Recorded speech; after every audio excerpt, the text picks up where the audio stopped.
Hello everyone! Kumusta po kayo? Birthday nga pala ng asawa ko ngayon at 28 years old na siya. Ang bilis lang talaga ng panahon, ano? Nakasakay nga pala kami ngayon sa bus. Kakain kasi kami at magse-celebrate sa labas. Sa isang sikat na Yakiniku restaurant dito sa Japan ang punta namin ngayon. Swerte nga dahil pagkababa namin ng bus malapit lang ito. Wala na kaming lalakaring malayo pa.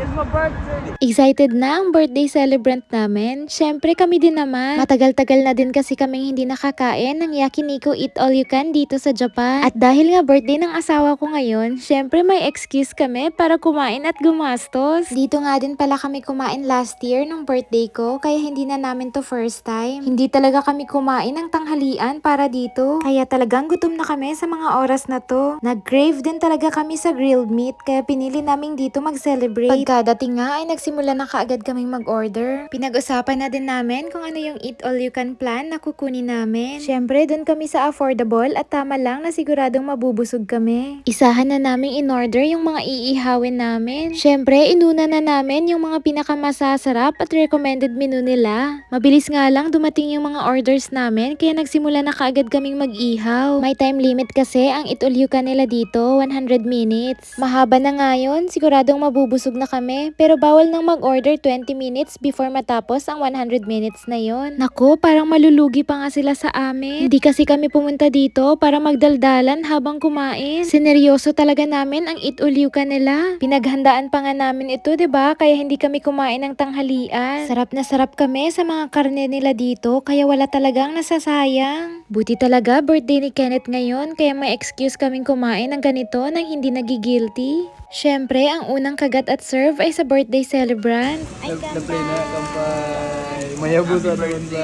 Happy birthday! Ang sarap din itong marshmallow nila na i-coat sa chocolate pagkatapos mong ihawin. Muntik pa ngang masunog, hindi kasi namin binantayan. Buti na lang talaga at masipag mag-ihaw itong kaibigan namin kaya hindi nasusunog yung mga karneng niluluto namin. Nagpapasalamat talaga kami sa Panginoon sa lahat ng blessings na binigay niya sa amin. Dahil sa ngayon, naa-afford at nakakain na namin ang mga pagkain na gusto naming kainin. Syempre, pati na rin sa mga taong nagmamahal at sumusuporta sa amin. Alam kasi namin hindi namin mararating kung ano man ang meron kami ngayon kung wala sila. Malapit na ngang matapos ang oras namin kaya nag-order na kami ng maraming dessert bago umuwi. Grabe, sobrang busog namin. Worth it talaga ang binayad namin dito. Salamat nga pala sa kaibigan namin na ang sipag kumuha ng mga video sa araw na ito. Salamat din po sa mga nanonood ng vlogs namin. Comment po kayo dito para malaman namin kung sino-sino kayo. Thank you!